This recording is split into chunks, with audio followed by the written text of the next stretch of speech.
Bugungi kunda insult bilan kasallanadigan bemorlar insult soni kun sayin oshib boryapti hamda insult kasalligi hisobidan o'limga sababchi bo'ladigan asosiy bir kasallik yuqori o'rinlardan birini egallab kelyapti. Shu sababdan bizning respublikamizda ham, bizning tumanlarimizda ham, viloyatlarimizda insult bilan kasallanayotgan bemorlar soni kun sayin oshib boryapti.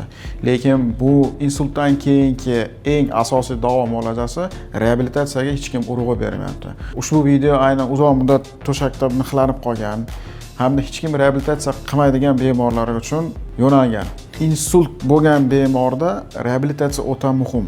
Bu holatda bemor 3 taraflama reabilitatsiya muhtoj bo'ladi. Birinchisi eng asosiysi psixologik nuqtai nazardan, keyingisi meditsinsk nuqtai nazardan, keyingisi pedagogik nuqtai nazardan reabilitatsiyaga muhtoj. Ya'ni bu holatda insult bo'lgan bemorlarni komandni umumiy jamoa bo'lib ishlashga undaydigan kasallik. Bizda ming afsuslar bo'lsinki, bizning respublikamizda insultdan keyingi reabilitatsiya muolajalarini o'tkazishda juda ham ko'p kamchiliklar bor. Bu aynan biror bir katta klinika, aynan bir reabilitatsiyaga mo'ljallangan klinika yo'q. Bor bo'lgani ham bizning dunyo standartlariga javob bermaydigan klinika bor. Shu sababdan ko'p bemorlar o'z vaqtida reabilitatsiya olmaganligi sababdan bemorlar ko'proq nogiron, bir umrga nogiron bo'lib qoladi. Shu sababdan yozilayotgan video, ushbu ma'lumot bemor uydagilar, qarindoshlari uchun mo'ljallangan hamda bu video orqali hech bo'lmaganda biza nogironlikni bir qismini kamaytirgan bo'lamiz. Hozir ushbu videoda bir qancha texnikalarni ko'rsatib o'taman. Shu sababdan agar sizlarda kimlar qanaqadir savollar bo'ladigan bo'lsa, izohlarda o'zlarini bemalol kommentariyada qoldirishingiz mumkin. Doim esingizdan saqlang, insult bo'lgan bemorda reabilitatsiya jarayoni agar qarshi ko'rsatmalar bo'lmasa, ya'ni temperatura bemorni bezovta qilmasa, bemor o'zini hushida bo'ladigan bo'lsa, bemor savollarga javob bera oladigan bo'lsa, biza birinchi kunniyoq, ya'ni reanimatsion palatadayoq biza reabilitatsiyani boshlashimiz mumkin. Lekin ko'pchilik vrachlar bu narsaga qarshi fikr bildiradi.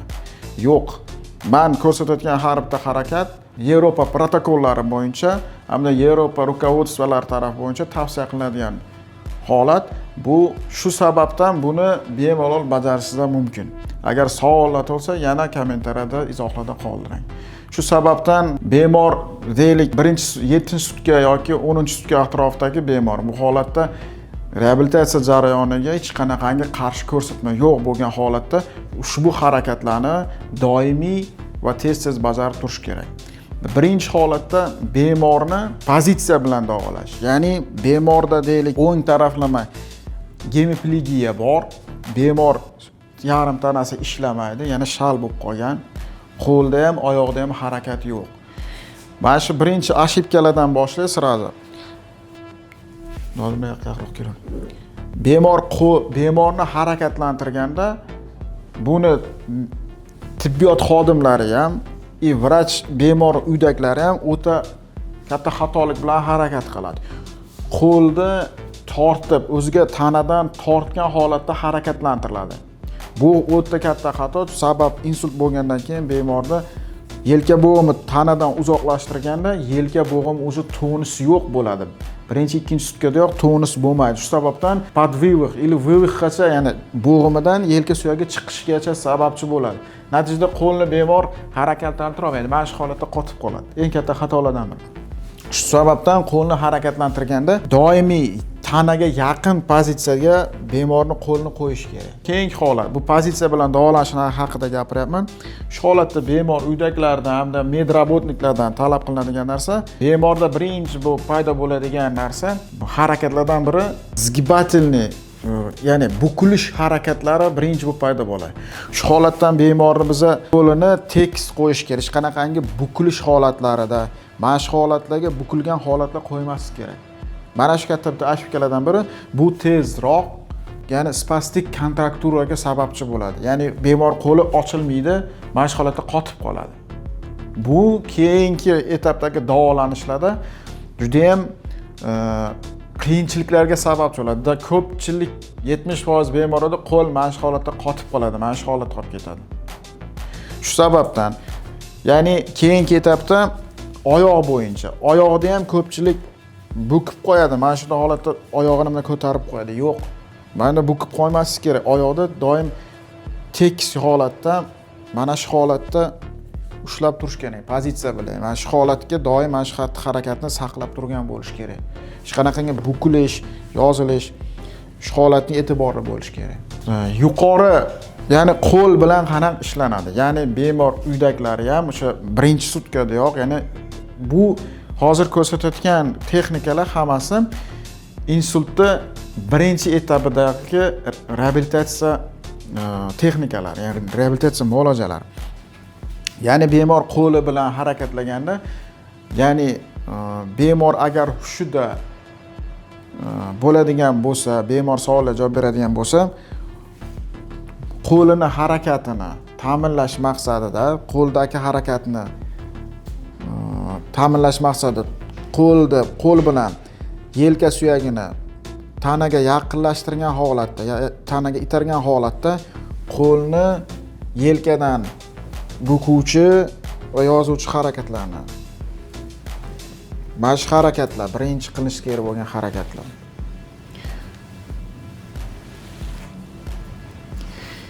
Tanadan uzoqlashtirmagan holatda ochuvchi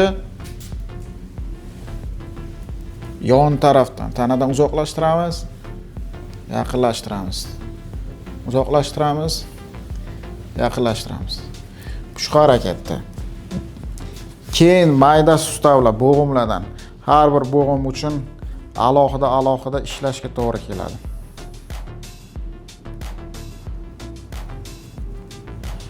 Har bitta bo'g'imni etap bu bo'g'imlar har bitta bo'g'imga tirsak bo'g'im uchun ham mana shu harakatni bajarish tavsiya qilinadi. Keyingi xatti-harakat oyoq bilan ishlash. Bitta narsa aytib o'tay, doim harakatni boshlaganda mayda bo'g'imlardan boshlash kerak. Mayda bo'g'imlardan yengil harakatlar bilan bukib yozish, aylanma harakatlar.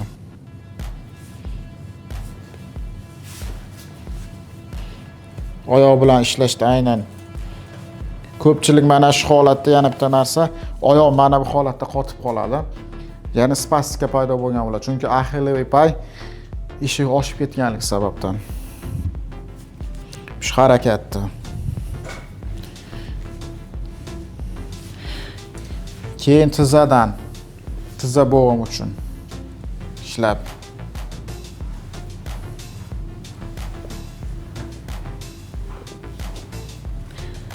tashqariga, ichkariga ochib, yopib.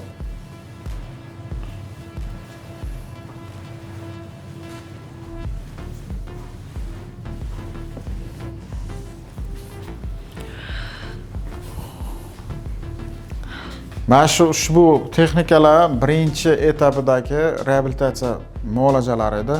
Mana shu muolajalarini o'z vaqtida boshlaydigan bo'lsangiz, mushaklar atrofiyasi, ya'ni mushaklar xalq tilida mushagi ozib ketmaslik oldi olingan bo'ladi.